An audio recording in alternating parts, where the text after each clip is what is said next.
Hello, it's Talking Reds. I'm John Gibbons. I'm in for Gareth Roberts today. He's not here. Also, I haven't got Craig Gareth. He's behind the camera because there's nothing that man can't do. So instead, we've got Mo Stewart. Is it making your Talking Reds debut? Oh, no, second appearance. I do apologise. It's all right. The first one obviously didn't make that much noise. So. Well, this one's going to make huge noise today because we've got a lot of big things to talk about, but we've got to start with the Everton AGM last night. Start with our neighbours, the people who apparently the city's all theirs, so maybe we can contractually have to I'm not even sure we can. I mean, did they not see what happened on Friday at the game? Well, apparently not. Apparently, all you have to do is rent some office space in the library buildings and you own the city. I mean, people have seen where we are now. Like, we're if anything, closer to the waterfront than Everton are. So I don't know if the city's all the Anfield Raps, but just putting it out there. I must say, if they are going to be moving in just down the road, I'll be looking forward to that. We'll have to give them a little wave on them every morning. Or we could have some Anchorman-style battles with them, like over lunch. We'll see about that. So we're looking forward to welcoming our new neighbours, Everton Football Club, to the Liverpool waterfront. But that was a quote by Denise Barrett-Baxendale. So good they named her twice.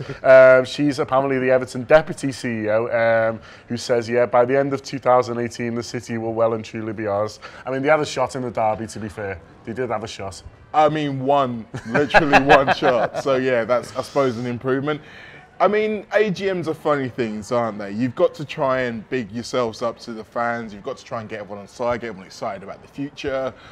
But, I mean, the reality is kind of staring them right in the face, isn't it? It was just such a strange thing. Like, I mean, first of all, I mean, I've heard Everton are struggling to fund this new stadium. You know, they're having to scratch around for money. Just sell tickets, like sell it on pay-per-view next year. If it's going to be as wild as this, I'll pay like whatever you want to watch it, just because it's unreal. These quotes that were coming through from Mashiri, just kind of absolutely bananas. Obviously, the highlights being that they offered Lukaku the world, the moon, possibly even the library buildings themselves. Lukaku was offered. He was all ready to sign. He was there, but then he rung his mum, like all good lads should do, like I do before any big decision. To be fair, his mum said, "No, I've just had a chat with the voo-doo." Yeah, it's got to be Chelsea. And he says, "You got to go to Chelsea," but then he didn't even go to Chelsea, so that's not an excuse.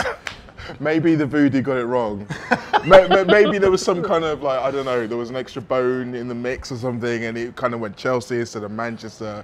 Who can really tell? I mean, voodoo's it's magic, isn't it? It is magic, but I was laughing. I was with my Evertonian friend last night, Matty, and he was like, it's good to add another thing to the list of why Everton aren't winning anything. Oh, yeah. It starts obviously with Liverpool as the main reason why they're not winning anything, and then now voodoo is now added to the long list of if it hadn't been for, then Everton would be champions. So great. Other highlights, and there were so many. A fan thanking Big Sam for having to go at Anfield. I enjoyed that. Mashiri's late night calls to Jim White, which, I mean, it's a window into his world I could have done without, to be fair. I mean, both of their worlds in reality. Yeah, exactly. But he said they're not going to put it on telly anymore. They're going to keep talking. And why shouldn't they? It's a beautiful friendship. And also, the news that Everton have their own Fab Four now, which is, wait for it, Rooney, Sigurdsson, Tosin, who hasn't even played for them yet. He might be rubbish, be careful. And Balassi, who it's nice to see back, but didn't really look like he could run.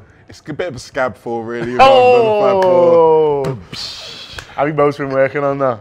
It may not have been the first time I said that. Yeah, so, I mean, absolutely unreal from start to finish, the Everton AGM. I didn't know it was happening, but as soon as it was coming through, all the quotes are available online if you don't believe me. I mean, it's mad that we would actually lead with an Everton story on the Liverpool thing, but it was just too good to turn down, really.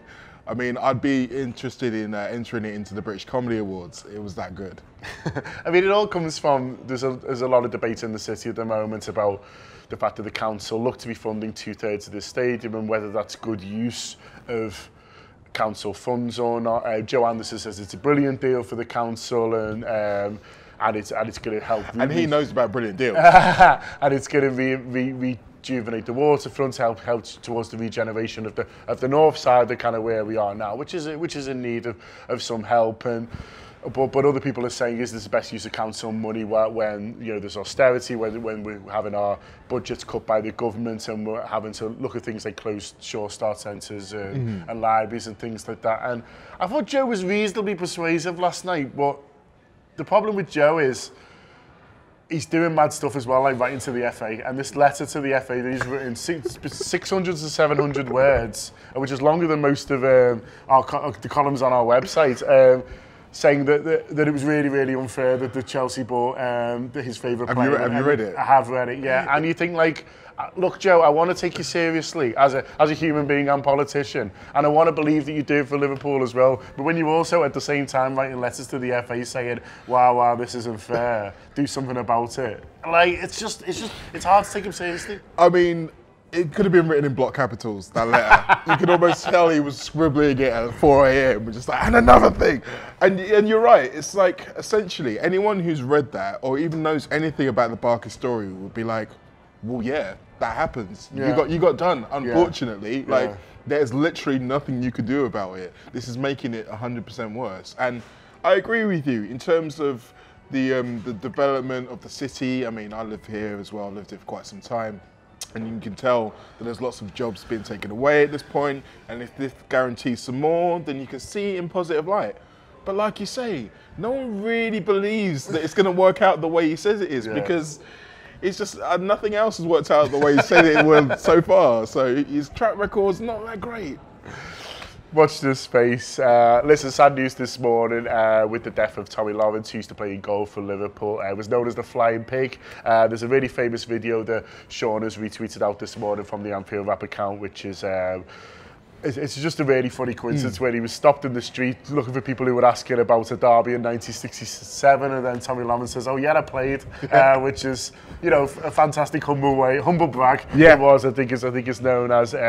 Do have a look at that video. It's absolutely brilliant. He played 390 times for Liverpool, 2 league championships and 1 FA Cup. The very first FA Cup win for Liverpool, a huge event in 1965. But yeah, sad loss. And Tommy apparently, I saw on Tom Fairclough's Twitter this morning that he was regularly going to the game with his grandson until very recently. So a true red in every sense. But that video, have you seen it? It is great. It's just the joy in his face that really strikes me, because it's pride, isn't it? Yeah, and it's like you can tell he wasn't expecting to talk about that. He doesn't strike as the kind of guy who talks about his achievements all the time, but he's happy to kind of relive it. If with you someone stopped like in that. the street and asked him how the game, he'll say he played it. Yeah, exactly. It's fair enough. You can't say more than that. And personally, for me, when I was kind of growing up away from Liverpool, my education was the videos, was the books, and he was a larger-than-life character. I remember I've got an old Ian St John video where he talks about Tommy Lawrence and how big a character he was in the club.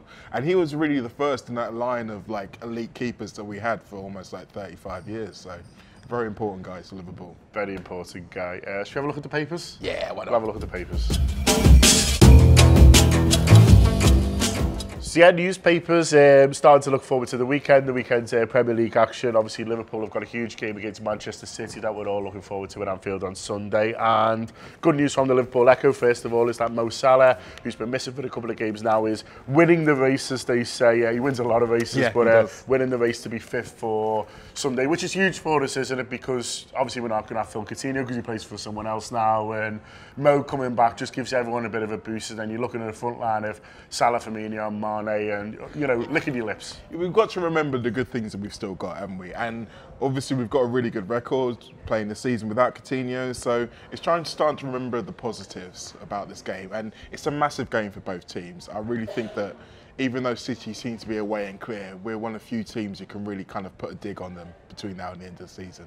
And it will really help us in terms of our confidence. So Mo being back is massive. Yeah, Mo being back is huge. And it was interesting watching the game last night and watching little bits of it and looking for ways that to be positive as a Liverpool fan, because you've got it, because they look close to unbeatable at the moment, Manchester City, but you've got to believe, because, you know, that's what we're kind of in it for. And I noticed what you found from is it from the Mirror, looking at the team that they played, and no one really rested, which is a positive for us, because our lads are going to come into it feeling fresh. Very much so. I mean, the only 3 guys who they did rest, Otamendi, Fernandinho and David Silva. And fair enough, those 3 will probably play, but Walker was on the bench, but he brought him on with 10 minutes to go. Yeah. Aguero, who's really their only striker these days, I mean, he's a good one, don't get me wrong, but he played the full game. And not only that, but some of the guys who they brought in didn't have the greatest games. I'm thinking about Danilo, Mangala, even Gundogan looks a little lower than what he's done before. And for us, these are good options because if we can stay in the game, we can get ahead of the game, and they've then got to go to their bench to try and change it. Yeah. They're going to have less confidence in them than what they had previously, I think. Yeah, and that's another thing to maybe take from last night as well is the drop off at City is quite stark when you if they've got a couple of injuries, you know, they've got superstars in the team and they gel so well and play so well together. But this is from the Times today, and Tony Cascarino does 5 talking points from the Man City game last night, and one of them is a chink in the arm, and he says if there's one glimmer of hope for Man City's Premier League rivals, it's the drop in quality when some of the backup players are brought into the team. He talks about Bernardo Silva, talks about Mangala, who was had a few errors last night, and Danilo not being quite there to Kyle Walker. So if someone does get injured during the game, or someone has a problem between now and then, that might be a little way for Liverpool and thinking, oh, well, he's someone we can get at. Very much so. And I mean, I think the biggest thing for me I took from last night's game is the City really went at them. Bristol City, this is. They really went at them. They didn't sit off, give them any respect. They pressed them high up the pitch. They looked to attack them and give them their own problems.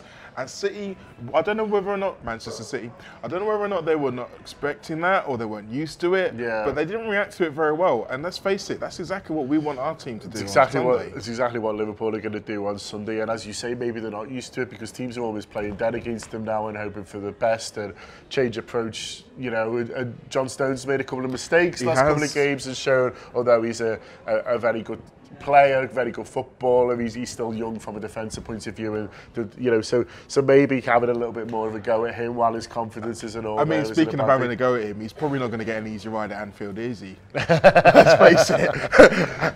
And obviously we've got Raheem to put into that bracket as well. So if we can get an early goal, put some real pressure on them, I think it'd be very interesting to see how they react. Be interested to see how they go. The Echo's also reported that Moreno's back in training, so I think it'll be a little bit too soon for him in this game in particular, but you never know, kind of, you know, in future weeks, and it'll be good because Andy Robertson, he's done well, but he's played a lot of football, hasn't he? So it's an interesting one because, like you say, he's done well.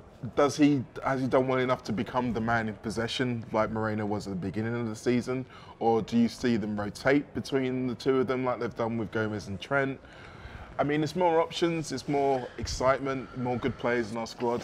Can't really argue with that, can you? Yeah. Another story I wanted to talk about was our friend Andy Kelly, who does shows with us, particularly around the youth teams around that on Central League with us. He has written a really good article about, well, what if Liverpool don't spend that money? So we're all hoping that they will and things like that. But if Liverpool don't spend what should we expect? And so that's the kind of article he's done here. And he's done various different scenarios. But one thing he said, which is quite interesting, is that Liverpool have played 32 games so far this season.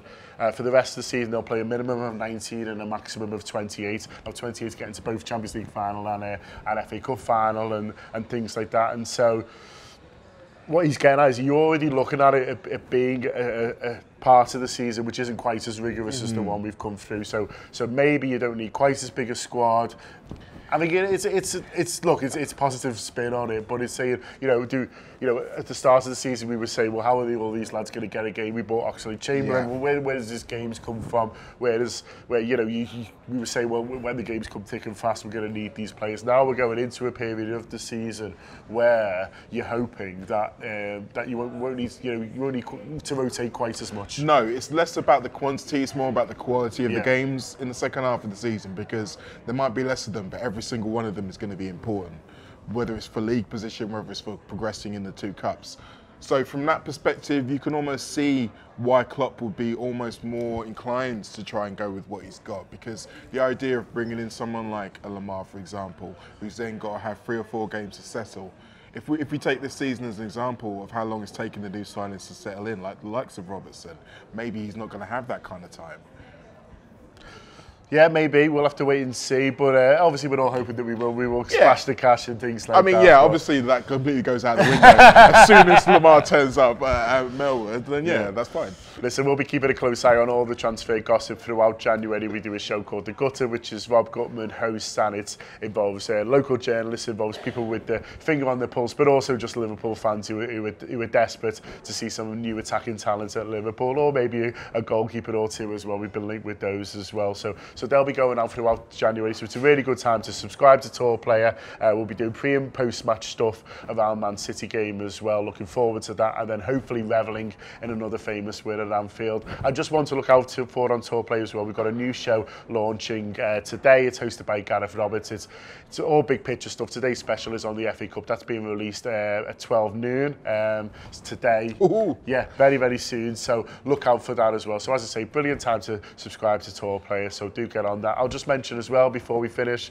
that there is currently a sale on all our merchandise online. So if you go to theanfieldwrap.com and click on shop, we've got t-shirts, we've got mugs like this one, stickers, all sorts of things that you can buy for yourself or a present and all. Really well priced normally, but we've also got a sale on. So if you just put Tour Sale on TAW sale into when prompted to do so, you'll get 20% off everything you buy, I think, for the rest of the month. Craig?